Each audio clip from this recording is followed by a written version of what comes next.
Hello বন্ধুরা, কেমন আছো সবাই? তোমরা আশা করছি সবাই খুব ভালো আছো আর আমিও খুব ভালো আছি। এই যে জামাটা দেখছো, এটা কিন্তু আজকে আমি পরবো।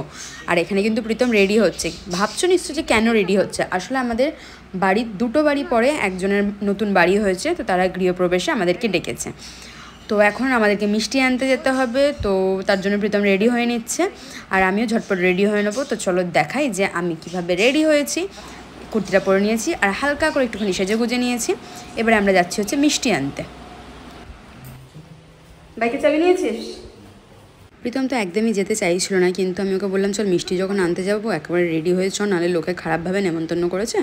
তো বাইক আমাদের বেরিয়ে গেছে, অন্ধকারে দেখতেই পাচ্ছ শুধু লাইটটা, আর ওই দিকে যে আলোটা দেখা যাচ্ছে ওখানেই কিন্তু আমাদের নেমন্তন্ন, তাহলে বুঝতেই পারছো যে কতটা কাছে। তো আমরা চলে আসলাম হচ্ছে নরেন্দ্রপুর স্টেশনের কাছাকাছি। আমরা চলে এসেছি হচ্ছে নরেন্দ্রপুর স্টেশনের কাছে যে বাজারটা, সেই বাজারটায়। বাজার কিন্তু পুরো একদম খালি, এখন অতটা জমজমাট নেই, কিন্তু এখন সন্ধ্যে তাও। আর আমরা যে মিষ্টির দোকানটা যাচ্ছি ওখানে কিন্তু স্টেশন পুরো সামনাসামনি দেখা যায়। এই যে পুরো স্টেশন, ওই যে লাল আলো দেখা যাচ্ছে, ট্রেন যাচ্ছে ওখান থেকে। আর ওখানটায় কিছু মিটিং মিছিল হবে মনে হয়, তার জন্য একটা হোয়াইট কালারের একটা স্টেজ মতো করেছে, তার জন্য দেখাই যাচ্ছে না, নাহলে আজকে পুরো ট্রেনটা দেখানোই যেত। প্রীতম চলে গেছে মিষ্টির দোকানে, ও এখন নিয়ে আসছে হচ্ছে রসগোল্লা। নিয়ে আসুক, দিয়ে আমরা কিছু খাবো, কারণ খিদে পেয়েছে। মিষ্টিটাকে ঝুলিয়ে নিলাম আমরা হচ্ছে বাইকে। এবারে আমরা যাচ্ছি হচ্ছে ব্যাক সাইডে, ওখানে একটা নতুন দোকান খুলেছে প্রীতম বললো, তো সেখানে কিছু স্ন্যাক্স খাবো, খেয়ে তারপরে যাব হচ্ছে নেমন্তন্ন বাড়িতে। আমরা এখান থেকে একটা একটা করে কড়াইশুটির চপ নিলাম, ফিশ ফ্রাই নিলাম আর একটা আমের চপ নিলাম। নেওয়া হয়ে যাওয়ার পরে এখানে দেখলাম কি একটা দিদির সাথে আমার দেখা হয়েছে। দিদিটা হচ্ছে আমি আগে যেখানে কাজ করতাম সেখানকার একটা দিদি। তো দিদি বলছিল ভিডিও করিস তুই এখন, কিন্তু দিদিকে যে ভিডিওর মধ্যে নেবো সেটাই আর নেওয়া হয়নি। উনি ওখানে ডক্টর দেখাতে এসেছিলো, তো উনি ঢুকে যাওয়ার পরে ওনার শুধু মাথাটাই আমি তুলতে পেরেছি। এখন রাস্তার মধ্যে দাঁড়িয়ে আমি আর প্রীতম চপ খাচ্ছি। বাড়ি যাওয়ার পথে ভালো থোড় দেখতে পেলাম, সেখান থেকে আমরা কিছুটা থোড় নিয়ে নিলাম, নিয়ে আবার রওনা দিলাম বাড়ির পথে।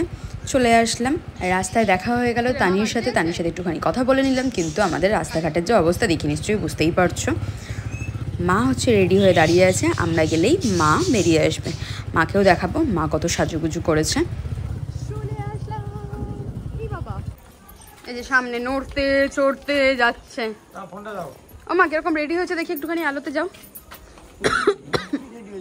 আর সামনে যাবে তো, দেখো তোমার জন্য হ্যালোজেন লাগিয়ে দিয়েছে।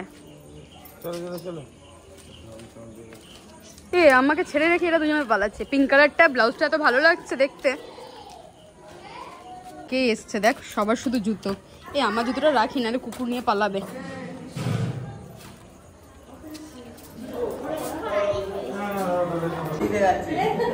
দেখা ম্যাজিক দেখা, কি ম্যাজিক দেখা। ই বাবা, থালার মধ্যে কি রুমাল রেখে ম্যাজিক? আমার জুতো রুমাল। ও বড় হয়ে যাচ্ছে, আরো বেশি কাঠি হয়ে যাচ্ছে। ওদের সাথে একটু গল্প করে নিলাম, নিয়ে সিঁড়ি দিয়ে উঠে চলে গেলাম হচ্ছে ওপরে, যেখানে হচ্ছে নাম কীর্তন সব হচ্ছে।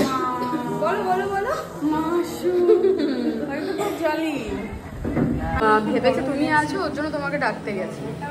ওনাকে ডাকতে যাই না, সবাইকেই ডাকতে গেছি। তুমি জানতে আমি আছি ঘরে?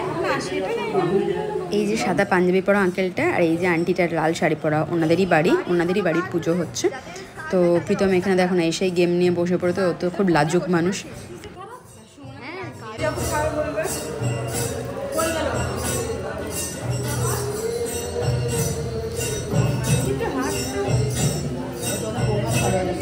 হ্যাঁ, মুখটা মিষ্টি না ছোট্ট?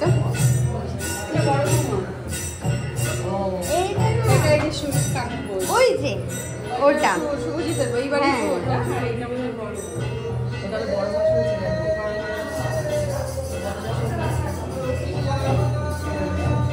একদম আলাদা গেটআপ। এখানে সবার সাথে সবাইকে ইন্ট্রোডিউস করিয়ে দিল আন্টি। এবারে হচ্ছে এই যে গ্রিন শাড়ি পরা, এটা হচ্ছে সুমনা। ওর সাথে আমার খুব ভালো পটেছিল, ওখানে যতক্ষণ ছিলাম আমি ওর সাথেই গল্প করে কাটিয়েছি।